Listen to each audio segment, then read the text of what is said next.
As long as your body is healthy, you have thousands of problems. But in the moment your body gets sick, you have one problem. That's really true. Yeah, that's true.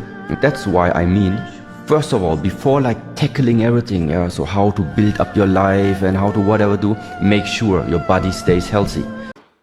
Other guys I coach with, just talking about getting old and everything hurts, and it's good perspective. It's like, yeah, you have really 10,000 any problems, you know? Well, you have all the problems in the world when you're healthy. Yeah. And then when you get sick, you have one problem. You got one problem. And that's a problem. That's a real problem. Yeah.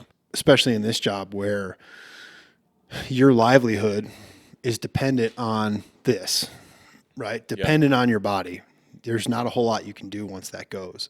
The folks that aren't taking care of that aren't realizing the implications, or maybe they do, you know? Like, I think we're getting better. I think we're getting better in the fire service about the physical health portion of it all. But like, you still go to some places and they're doing brats and tots for every meal, and just eating like trash. I know a lot of departments have like physical fitness standards, but they don't seem to correlate with the job so much. I think for us, it's, a couple of movements in a row test. And it's like, if you could come up with like the perfect. We already did that. What do you mean? Oh, to like replicate? Yeah. Like, what would be your physical test? You just got to get in gear and perform fireground skills. Like, take any fire you're on.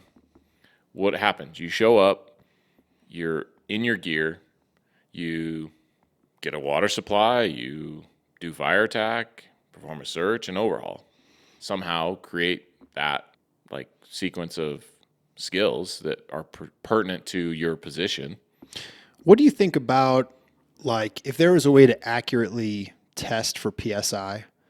Like, you have skills that you have to do, and you'd have to do it within a certain amount of air, right? Because that would do your VO2 max. That would do. Well, I personally think the best way to test, like you're talking about, would be just an evolution that will last an entire cylinder. We do that all the time on fires. But like, how do you make that objective to be like, you have to do X amount of work in a bottle? I think you have to create some sort of data pool. So you could create an evolution, so to speak, and the first year you just see, if you have all 400 members do it, you see how far they get or what they're able to accomplish on a bottle, on a cylinder, and then create like that data set and then find the mean. And okay, so that's the average. That's what you should be able to do. And, it's the bell curve, right? So you have those outliers. If you're on the negative part of the outlier, then something's got to be done. Yeah. I think we can do better. Well, yeah, of course. Thanks for tuning into The Standard Issue. Get exclusive content and support the show through our Patreon. You can find the link through the-standard.us. While you're there, check out our premium gear and links to our sponsors. Don't forget to subscribe, share, and leave a review. Till next time.